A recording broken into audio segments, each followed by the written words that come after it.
नमस्कार, मैं हूं वंशिका शाहकर और आप देख रहे हैं आरएनएस न्यूज।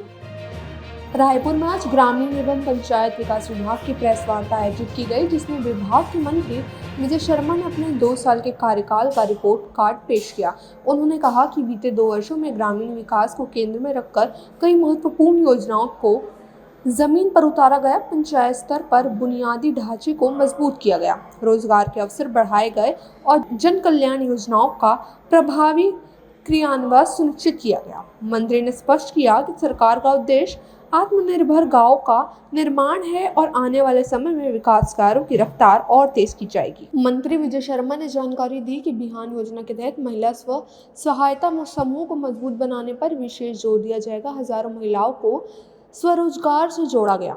उन्होंने प्रशिक्षण और आर्थिक सहयोग दिया गया, जिससे उनकी आय बढ़ी और वे आत्मनिर्भर बनी।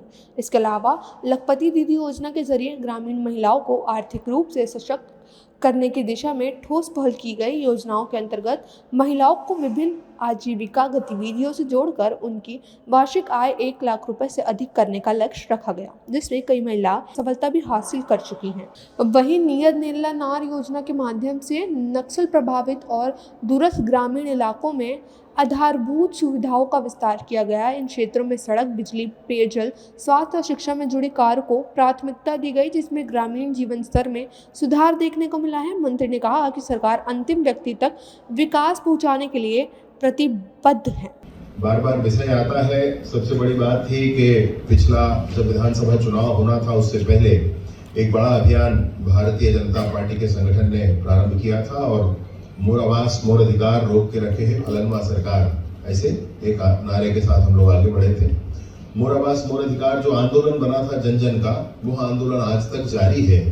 तब वह आंदोलन संघर्ष का था, आज वह आंदोलन परिणाम का है। वो संघर्ष 18 लाख आवास के लिए जो प्रारंभ हुआ था, अब वो फलीभूत हो रहा है।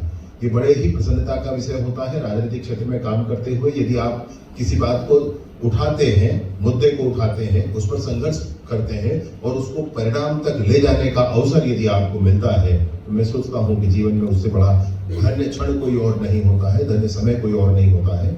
मैंने आप सभी के सहयोग से ये चीज दिन देखा है, मैं आपके सामने रखना चाहता हूँ। जो 18 लाख आवास थे, उसमें बड़ी स्पष्टता से ये था कि 2011 की जो प्रतीक्षा सूची थी, उसके 6,99,438 आवास और जो आवास प्लस के 8,19,999 आवास, ये दोनों ही आवास पूरी तरीके से शेष रह गए थे। इसको स्वीकृत पिछली सरकार ने नहीं किया था। और उसके बाद मुख्यमंत्री आवास के नाम से एक आवास स्वीकृत किया गया था 47,090 लोगों का, इसके बाद वह भी रुक गया था।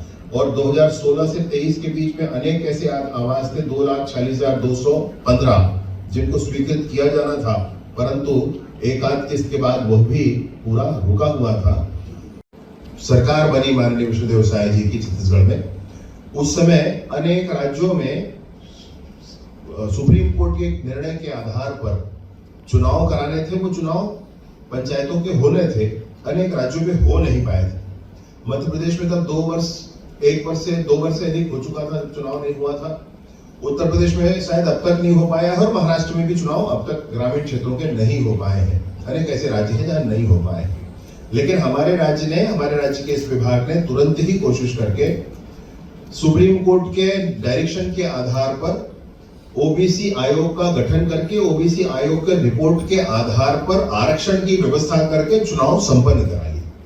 और एक दिन की भी देरी नहीं हुई हमको चुनाव संपन्न कराने में। जब पिछला कार्यकाल का 5 वर्ष पूरा होता है, उस समय हमारा ये चुनाव पूर्ण हो चुका था, उसमें देरी नहीं हुई किसी।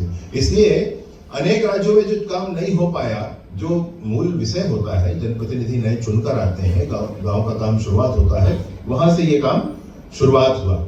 ये सारे ही प्रदेशों में जब चुनाव हुआ तो कुल मिला करके पंच जो चुनकर आए हैं वो 1,59,498 चुनकर आए हैं। सरपंच 11,620 चुनकर आए हैं। जनपद सदस्य 2,968 चुनकर आए हैं और जिला पंचायत सदस्य 433 चुनकर आए हैं। इन सारे ही जनप्रतिनिधियों में 55% महिलाएं हैं।